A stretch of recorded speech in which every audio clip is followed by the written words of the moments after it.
अरे नहीं, अरबे इच्छा मर जा। अब आप चल रहे हो अपने काम के उद्देश्य के लिए, आपका मारना इच्छा नहीं है, लेकिन वो अपने आप मर रहे हैं तो मरने दे, लेकिन सावधानी अवश्य बरते। जैसे सामने आप जा रहे हो और चींटियों की लाइन है या इन मकोड़ों की, चिट्टों की जो लाइन है और वो बहुत बिखरे हुए हैं, तो उससे बचने की चेष्टा करें। और बचने की चेष्टा नहीं बच पा रहे हैं तो फिर भी थोड़ा बहुत बचाव करके उनके ऊपर से निकल जा, फिर भी कोई मरता है तो आपको दोष नहीं। तो परमात्मा की भक्ति से क्या होगा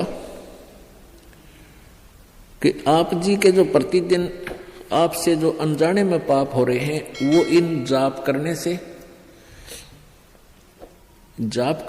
भगवान की जो भक्ति आपको दी है परमात्मा की, और प्रतिदिन जो आप नित्य वाणी बोलते हो, पढ़ते हो, सुनते हो, इनसे आपके प्रतिदिन वो पाप अनजाने में किए हुए साफ होते रहेंगे।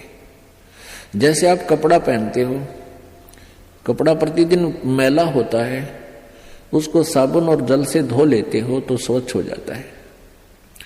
ऐसे ही आप जी का जो प्रतिदिन किए हुए नित्य नियम, प्रतिदिन किए हुए मंत्र भक्ति के, ये आपके ऊपर अनजाने में हुए पापों को डेली साफ कर देता है। फिर शेष रहे आपके संचित कर्म, जो पहले जन्म जन्मांतर के आपके ढेर लगे हुए, तो परमेश्वर की सत भक्ति से, सतनाम से वो सभी नष्ट हो जाएंगे, वो फूंक दिए जाएंगे, जला दिए जाएंगे, नाश कर दिए जाएंगे। ये पूर्ण परमात्मा सत्य पुरुष कबीर देव जी की भक्ति से ही वो संचित कर्म और ये वर्तमान के जो क्रियावान कर्म और प्रारब्ध के पाप कर्म, ये सभी पाप कर्म परमेश्वर कबीर जी की भक्ति से नष्ट हो जाते हैं, समाप्त हो जाते हैं, नाश हो जाते हैं, खत्म हो जाते हैं। और किसी भी साधना से इनका कर्मों का नाश नहीं होता, दोनों ही भोगने पड़ते हैं। संचित भी न्यो के न्यो रहेंगे, डिपॉजिट, संचित माने डिपॉजिट, पहले के जन्म जन्मांतर के आपके बैंक भरे पड़े हैं भगवान के दरबार में। पापों का अकाउंट और पुण्यों का अलग अलग होता है। तो इस प्रकार हमने इस परमात्मा की सत्साधना से अपना, और ये मन इतना पावरफुल है, ये समझ लो ये ज्योत निरंजन ही है, और ये ब्रह्मा विष्णु महेश के भी वश नहीं। तो जीव की औकात आपकी।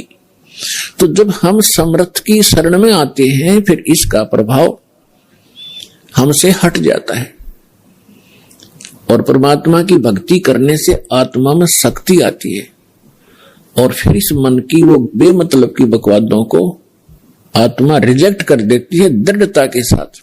पहले ये दृढ़ता के साथ रिजेक्ट नहीं कर पाती, क्योंकि इसको कोई सहारा नहीं मिलता। तो अब परमात्मा की भक्ति से आत्मा दृढ़ होती चली जाएगी, विकार छूटते चले जाएंगे, और आपके अंदर एक विशेष विनम्रता और सद्भावना उत्पन्न होती चली जाएगी, जो भक्त के लक्षण